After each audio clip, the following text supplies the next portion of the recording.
7h53, messieurs, Pascal Perry Bonjour. et Laurent Neumann, bonjour. Bonjour Vous venez Jean-Jacques. d'entendre mon invité Bruno Gollnisch à propos de l'éviction de Jean-Marie Le Pen. Que dites-vous ce matin? C'est une chance pour le Front National ou pas? Ou pour l'avenir de Marine Le Pen? Ou pour la vie politique française? Est-ce que ça va changer quelque chose? Écoutez, je vais vous dire vraiment le fond de ma pensée. Oui, Compte tenu de tout ce que Jean-Marie Le Pen incarne, de tout ce qu'il a dit, de toutes les valeurs qu'il a portées, on ne va pas pleurer ce matin et on va pas tomber dans le piège de faire passer Jean-Marie Le Pen pour un martyr. Premier point. Deuxième point, on va pas non plus tomber dans la naïveté ou les bisounours. Si Marine Le Pen prend cette décision-là, et c'est un acte politique extrêmement fort de tuer politiquement son propre père parce qu'il fait obstacle dans sa conquête du pouvoir, ça en dit très très long sur son caractère et sur sa détermination à elle à conquérir le pouvoir. Parce que c'est pas simplement une page d'histoire qu'elle tourne. Elle tue symboliquement le père parce qu'elle considère que son père est devenu un obstacle dans la conquête du pouvoir. Alors bien sûr, elle n'était pas là hier physiquement pour juger son propre port, mais en même temps, tout le monde a compris évidemment que c'est elle et elle seule qui a asséné le coup de grâce. Alors pour autant, c'est pas la fin du feuilleton, c'est même pas forcément le dernier acte de la dédiabolisation, parce que la question va se poser maintenant. Est-ce qu'il va y avoir une purge au Front National? Il y a Jean-Marie Le Pen qui est donc exclu, mais tous les autres, tous ceux qui ont défendu les idées, les valeurs du Front National, ils ont disparu, Laurent. Il y en a encore quelques-uns. Jean-Marie Gollnisch, Bruno Gollnisch était à ce micro. Marie-Christine Arnautu qui a défendu hier Jean-Marie Le Pen est encore là. Je crois que la génération, il faut aller la chercher plus loin. Pour moi, c'est vrai que c'est un acte symbolique extrêmement fort. Je veux dire, c'est d'ailleurs le premier acte politique posé de Marine Le Pen dans sa jeune vie politique. C'est-à-dire que c'est non seulement un changement de génération, c'est un changement de siècle. Je regardais les noms de ceux qui ont accompagné Jean-Marie Le Pen, Roger Olindre, Bernard Anthony. Vous savez, d'un côté les partisans de l'OAS, de l'autre côté des catholiques ultra. Bon, tous ces gens-là ont un peu disparu. C'est-à-dire que les générations passent au Front National et aujourd'hui on voit qu'il y a une vraie transition.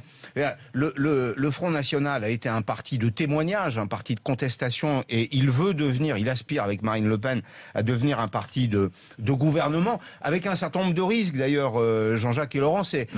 En fait, pendant très longtemps, l'UMP à l'époque a couru derrière les thématiques du Front National, avec le risque de renforcer le Front National dans sa légitimité. Là, on voit qu'il y a une inversion des valeurs. Aujourd'hui, avec Marine Le Pen, le Front National cherche à ressembler à un parti fréquentable et cherche à imiter les Républicains, l'ex-UMP, avec un danger qui est que à chaque fois qu'on copie un modèle dominant, on le renforce en réalité. Le copieur s'affaiblit et le modèle dominant se renforce. Donc c'est une forme de banalisation du Front National qui comporte aussi pour Marine Le Pen un certain nombre de dangers, d'autant que, comme le dit Laurent, à mon avis, Jean-Marie Le Pen va sortir les orgues de Staline, le feuilleton est loin d'être terminé.